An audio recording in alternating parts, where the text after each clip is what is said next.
Alors la plupart des artistes essayent de vendre leurs œuvres, de faire montrer leurs œuvres, parce que c'est rarement vendu, c'est plutôt montré dans des festivals spécifiques sans aucun revenu commercial, si on veut dire. J'ai rien contre dans le sens où ça passe comme une vidéo. C'est plutôt un truc enrichissant en matière de culture. Ça fait un échange culturel très fort.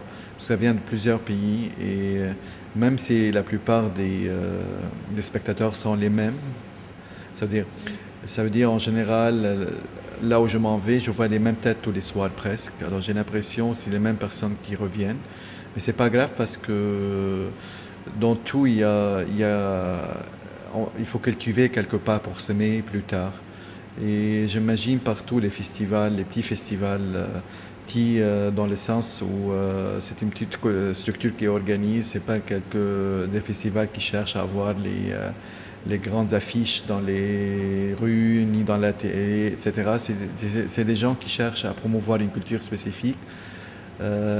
Et c'est en général une culture humaine, dans le sens chercher l'être humain en profondeur, loin de tout ce qui est comme cliché, des grands clichés, je sais pas quoi, de la paix, je sais pas, la mondialisation, la démocratisation, tous ces trucs, des grands noms, des grands mots plutôt, qui oublient finalement l'être humain. En général, tout ce qui est recherche, tout ce qui est, disons, à la recherche d'une esthétique ou à la recherche d'une façon de se voir, d'une façon de s'exprimer, c'est rare qu'on a l'argent parce que les gens ne mettent pas l'argent dans quelque chose qui n'est pas défini. Et quand ça sera défini, en principe, à mon avis, ça devient commercial. Alors c'est toujours le dilemme éternel. Si l'artiste il a beaucoup d'argent, en général, il perd, et s'il n'a pas beaucoup d'argent, il est plus créatif. Ça ne veut pas dire qu'il faut rester pauvre, mais il faut créer un équilibre quelque part. Et c'est très rare les artistes qui sont très aisés et qui continuent à produire.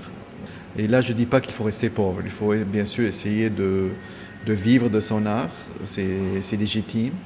Mais il ne faut pas perdre, il ne faut pas être gâté à tel point qu'on perd disons, cette petite chaleur qu'on a ici, qui donne le souffle pour aller plus loin. Et en général, si on met beaucoup d'argent, ça fait comme l'eau, ça éteint le petit truc là qui bouge et qui bouge ici.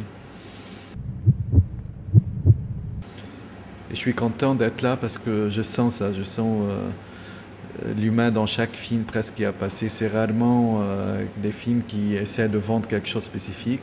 C'est plutôt des émotions, disons des idées ou parfois même c'est des fantasmes, positivement des fantasmes humains qui sortent et c'est à nous de catcher ou ne pas catcher, c'est à nous de prendre ça ou de ne pas le prendre.